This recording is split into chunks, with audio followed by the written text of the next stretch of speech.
हुआ। अगर आप गाड़ी के अंदर देखेंगे तो आपको अभी भी शराब के गिलास पड़े हुए दिखाई देंगे, जिससे आप अंदाजा लगा सकते हैं कि घटना के वक्त ये जो पुलिसकर्मी था वो नशे की हालत में था। हरियाणा के अंबाला में बुधवार शाम को तेज रफ्तार गाड़ी ने निकिता नाम की एक 24 साल की लड़की को कुचल दिया।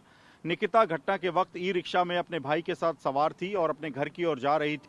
तभी ये जो सफ़ेद रंग की आप हुंडई वर्ना कार देख रहे हैं, इसने आकर ई रिक्शा को हिट किया।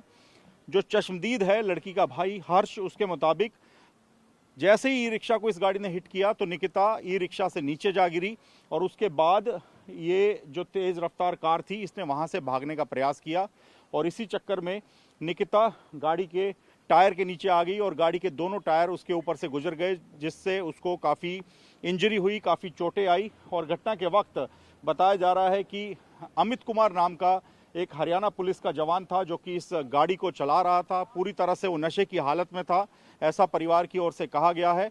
और जब उसने ई रिक्शा को हिट किया तो ई रिक्शा को हिट करने के बाद भी वो रुका नहीं। अगर वो रुक जाता तो निकिता को मामूली चोटें आई थी, उसे बचाया जा सकता था, लेकिन उसने भागने की कोशिश की और उसके बाद पहले गाड़ी का ये अगला टायर और उसके बाद जो पिछला टायर आप देख रहे हैं, दोनों टायर निकिता के ऊपर से गुजर गए, जिसकी वजह से निकिता को गंभीर चोटें आई और उसकी मौत हो गई। निकिता की बात करें तो वो 24 साल की थी, ग्रेजुएशन के बाद गुरुग्राम की एक मल्टीनेशनल कंपनी में काम कर रही थी।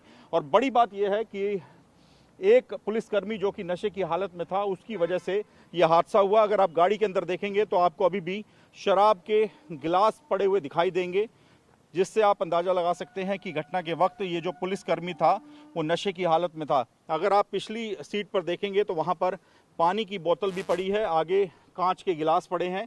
और बताया जा रहा है कि जब ये घटनाक्रम हुआ तो अमित कुमार नाम का जो पुलिसकर्मी था वो इस कदर नशे की हालत में था कि वो खड़ा ही नहीं हो पा रहा था। तो ऐसे में वो कैसे गाड़ी चला रहा होगा।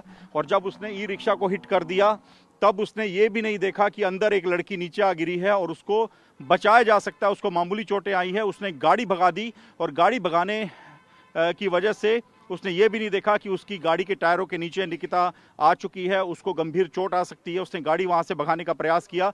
इसी दौरान निकिता के ऊपर से गाड़ी के दोनों टायर चढ़ गए और वो गंभीर रूप से घायल हो गई। बाद में अस्पताल में उसे मृत घोषित कर दिया गया। तो इस पूरे मामले में परिवार इंसाफ की मांग कर रहा है और सीधे तौर पर कह रहा है कि निकिता के साथ उनके परिवार के काफ़ी सपने जुड़े थे। वो ग्रेजुएशन करने के बाद परिवार की माली हालत को देखते हुए गुरुग्राम चली गई थी, अपने भाई को भी वहाँ पर लेकर गई थी और अपने परिवार के लिए एक मेहनत कर रही थी। लेकिन इस घटनाक्रम ने परिवार को पूरी तरह से उजाड़ कर रख दिया है। निकिता अपने परिवार की इकलौती बेटी थी, एक भाई और एक बहन थे परिवार में, लेकिन फिलहाल जो निकिता है उसकी मौत हो चुकी है और परिवार सीधे तौर पे नशे में धुत पुलिसकर्मी को इस घटना के लिए जिम्मेदार ठहरा रहा है। अंबाला से कैमरामैन मुनीश के साथ मोहित मल्होत्रा, TV9 भारतवर्ष।